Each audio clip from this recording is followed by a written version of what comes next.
चलिए खबरों का रुख करते हैं, मथुरा की बात करते हैं। वहां पर आज है रैली मुख्यमंत्री योगी आदित्यनाथ की। मथुरा के सेठ बीएन पोद्दार इंटर कॉलेज में मुख्यमंत्री की जनसभा है और कुछ ही देर में मुख्यमंत्री योगी पहुंच जाएंगे जनसभा स्थल।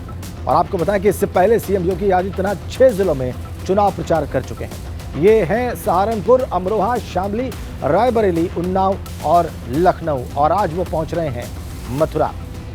मथुरा के बाद वो फिरोजाबाद और आगरा भी जाएंगे।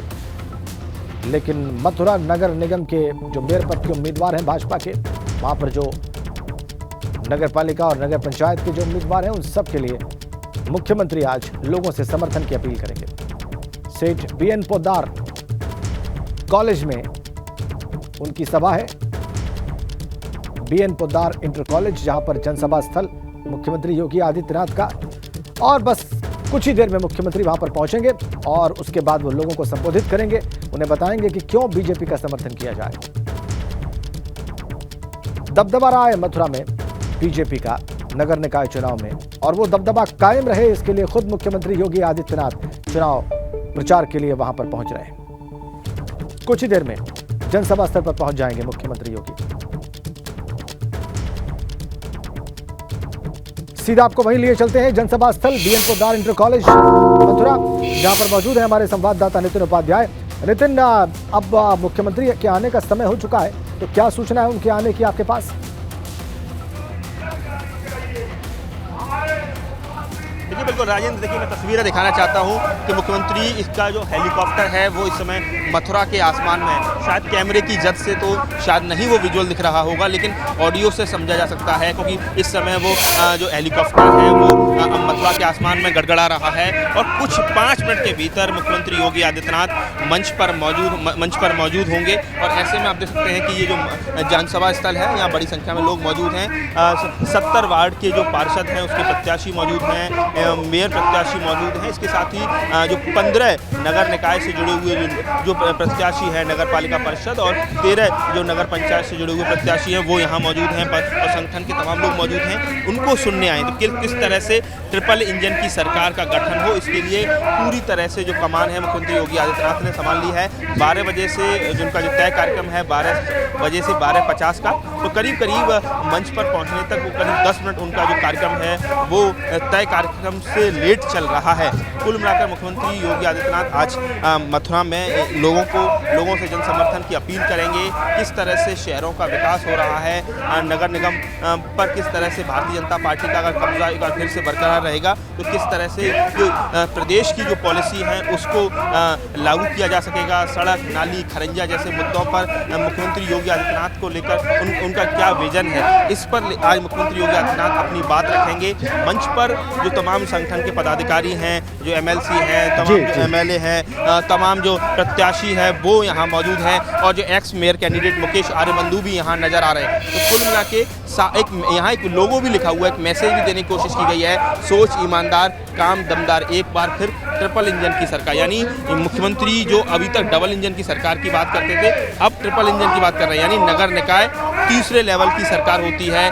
भारत सरकार और प्रदेश सरकार के बाद जो शहर की सरकार है वहाँ कैसे दबदबा कायम रहे, इसलिए ट्रिपल इंजन की सरकार की बात बीजेपी संगठन की तरफ से लगातार की जा रही है। और यही वजह है कि अब इसको लेकर पूरी तरह से बीजेपी का फोकस बना हुआ है। मुख्यमंत्री यहाँ संबोधन करेंगे, उसके बाद उनका जो कार्यक्रम है वो फिरोजाबाद के तिलक इंटर कॉलेज में, वहाँ वो मेयर प्रत्याशी कामिनी राठौर के लिए वोट मांगेंगे, और वहाँ तमाम जो पार्षद और तमाम नगर निकाय के चुनाव के प्रत्याशी उनके लिए वोट मांगेंगे। और उसके बाद मुख्यमंत्री आगे आगरा पहुँचेंगे। आगरा में जीआईसी मैदान में मुख्यमंत्री की जनसभा है, वहाँ वो हेमलता दिवाकर के लिए अपील करेंगे, और बाकी जो 12 नगर निकाय है वहाँ के लिए अपील करेंगे। तो कुल मिला के आज का पूरा दिन ब्रज क्षेत्र के लिए डेडिकेटेड किया गया है।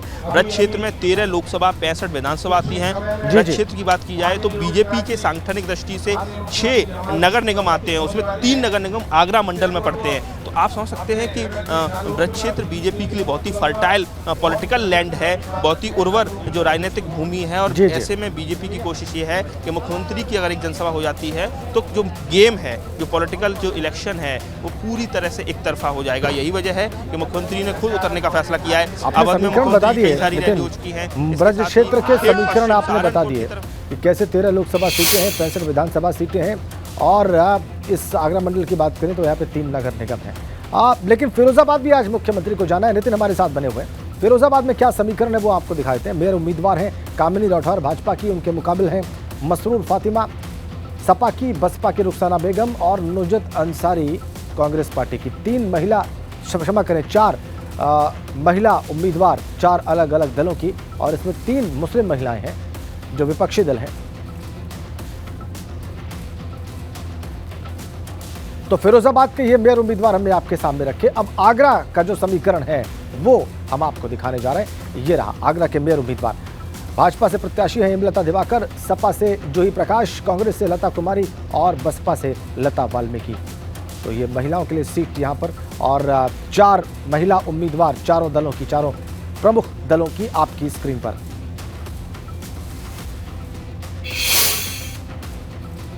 तो आगरा में जो समीकरण है हमने आपको बताए। मथुरा की बात तो खैर बता ही रहे हैं नितिन, उनसे आगरा के समीकरणों के बारे में जान लेते हैं। नितिन, अभी आपने जब बात कही तो आपने आगरा मंडल का भी जिक्र किया, और आगरा तो खुद एक नगर निगम है, वहाँ पर हेमलता दिवाकर बीजेपी की उम्मीदवार हैं, और बाकी के जो उनके मुकाबले उम्मीदवार हैं उनको मैंने बताया अभी, दर्शकों के सामने उनके नाम रखे। लेकिन वहाँ पर क्या समीकरण बन रहा है इस बार? देखिए, अगर आगरा की बात की जाए तो आगरा 1989 में पहली बार नगर निगम अस्तित्व में आया। उससे पहले महानगर पालिका थी। तो 1989 में पहली बार रमेश कांत लवानिया बने, उसके बाद बेबी रानी मौर्य बनी, किशोरी लाल माहौर, अंजुना माहौर, इंद्रजीत वाल्मीकि और नवीन जैन। इस बार अब हेमलता दिवाकर SC महिला सीट वहाँ की रखी, रिजर्वेशन में अस्तित्व में आई है। और वहाँ जो बीजेपी का मुकाबला है वो BSP कैंडिडेट से है, डॉक्टर लता वाल्मीकि से। और आगरा वो सीट है जहाँ जाटव समाज की संख्या सर्वाधिक है पूरे उत्तर प्रदेश में, और ऐसे में एक बाल्मी कैंडिडेट जिसका 1 लाख से ज़्यादा वोट, अगर जातिगत वोट देखा जाए तो वहाँ खड़ा करने से कहीं ना कहीं BSP ने इलेक्शन को कहीं ना कहीं फंसा दिया है। और ऐसे में इलेक्शन एक तरफा नहीं है आगरा में, जैसे मथुरा में एक तरफा नजर आ रहा है। जैसे फिरोजाबाद में 3 मुस्लिम महिला कैंडिडेट दूसरे दलों की खड़ी हो गई हैं, तो उसको बीजेपी का फायदा मिलता दिख रहा है। लेकिन आगरा की बात की जाए तो आगरा में इलेक्शन बीजेपी वर्सेस BSP हो गया है। वहीं दूसरी तरफ खटीक समाज है, या दूसरी तरफ अन्य जातियाँ जैसे माहौर, कोली जाति है,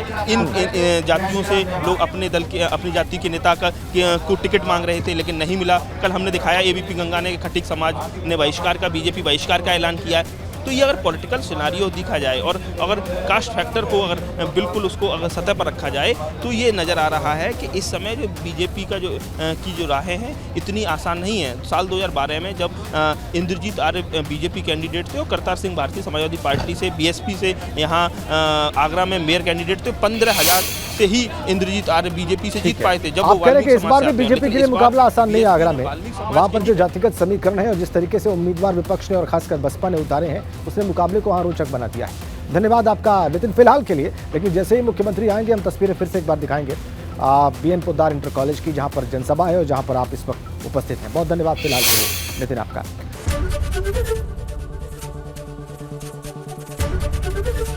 ABP गंगा, खबर आपकी, जुबान आपकी।